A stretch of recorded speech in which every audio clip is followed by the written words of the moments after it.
Alright, so this is going to be my review of Steven Universe, episode 27. Now, this episode is pretty much deals with the fallout of the two-parter that involved Lapis Lazuli. Pretty much, this is a very slice-of-life story, and it's more like, yeah, it is more of easygoing, but we do get to explore a little bit more on a certain character by the name of Greg Universe.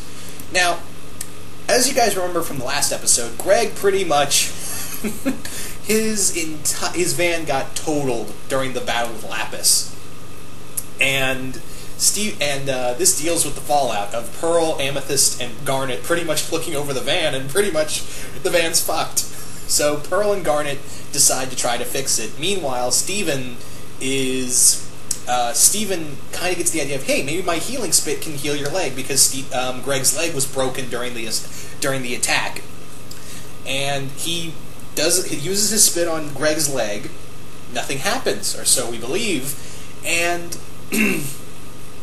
more or less what happens is that Steven gets the idea of having Greg come live with him. And yeah, I really love the song between Greg and Steven, because again, he's a really good father character. He's like Homer if Homer was a little more competent and cared about his kid, because pretty much Steven is all Greg has left of Rose, really, and you really feel bad for him, because he's not a great father, and he acknowledges this. He is in no way, shape, or form capable of raising Steven, but he wants to be there in his life. And I'm always happy when Greg shows up. Because I just love the father-son bonding between him and Steven. And this episode I had a big smile on my face throughout the entire episode. And I love the song between Steven and Greg. I really do enjoy it. So pretty much Steven and Greg are pretty much enjoying each other's company. Pearl comes in after fixing the van.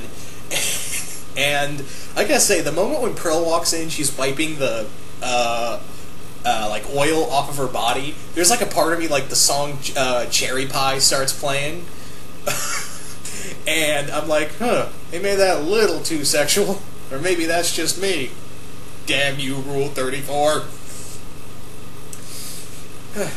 Anyway, so the Garnet comes in suddenly and tells them, hey, this storm this seal on this world storm, I think it's what's called. It's not. Has cracked, and we need to get over there. And Steven Steven's about to leave with the gems, and Greg is like, well, I can't, I'll just stay here, be me. And that's when Pearl gives Greg this flute, that will activate the warp pad and get one of the gems to come over.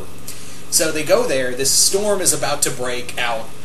We don't really know a lot about it, because every time Pearl tries to explain where this thing came from, all we know it's a contained storm that's going to wipe out existence if it breaks loose. That's all we really know, because Greg keeps calling Steven back for these little things, and it's pretty hilarious. So Steven tries using his saliva on this crack on the storm, and it doesn't work. And Steven is completely bummed out, because he just got a handle on using his powers. He learned how to bubble stuff. He learned how to do all these multiple things. And now he just feels like nothing's gone. All of his mantra's pretty much gone. And he's really bummed out about it. And the gems are like, no, we'll figure something out. We'll try to work around this. They go back to do another plan, to think of another plan. And Steven's talking to his dad, and his dad's like, hey, could you pick up some donuts? And Steven goes out, and then he goes back in, only to find that Greg's leg is healed. Yeah. It turns out that Steven's spit did work on Greg's leg, and Greg was just faking it. Not on the grounds to be a freeloader, even though he doesn't really have a van anymore. He did it mostly to spend time with his son. Like I said, Greg's not a terrible father, but he's not the he's not a terrible father, and he doesn't mean to do these things, but I think he realizes he's not capable. He's not a fully capable person of raising Steven, more or less. So the episode continues, and Steven is just livid with his father, because now he's kind of got it in his head that if he couldn't fix Greg, he can't use his powers anymore, and they've kind of gone out of sync. and Greg feels awful about this. So Greg decides, hey, I'm going to fix this myself. So he gets his toolkit and goes to the warp pad. Steven quickly follows. The two of them are trying to figure out, Steven is trying to use the spit again. It's not working. Again, I'm kind of curious how exactly Steven's powers are working, because they are made, I'm more or less under the theory that Steven's powers are activated by love. We saw that when he cared for Connie, he activated the bubble. When he activated the shield, it was to defend Connie and Greg. And there are other times where it's like his power comes from love, more or less. That's where a lot of his core power comes from. He would make one hell of a Star Sapphire. But yeah. Anyway, with when Steven still can't use his spit to heal the bubble that's containing this storm in, Greg gets this excellent idea of containing it with the power of duct tape, thus proving that one of mankind's greatest achievement, if not its greatest achievement, was creating duct tape. And believe it or not, it works. It honestly works on containing the storm.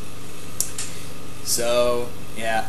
And after that, Pearl fixes Greg's van. He is completely in awe about it, and Steven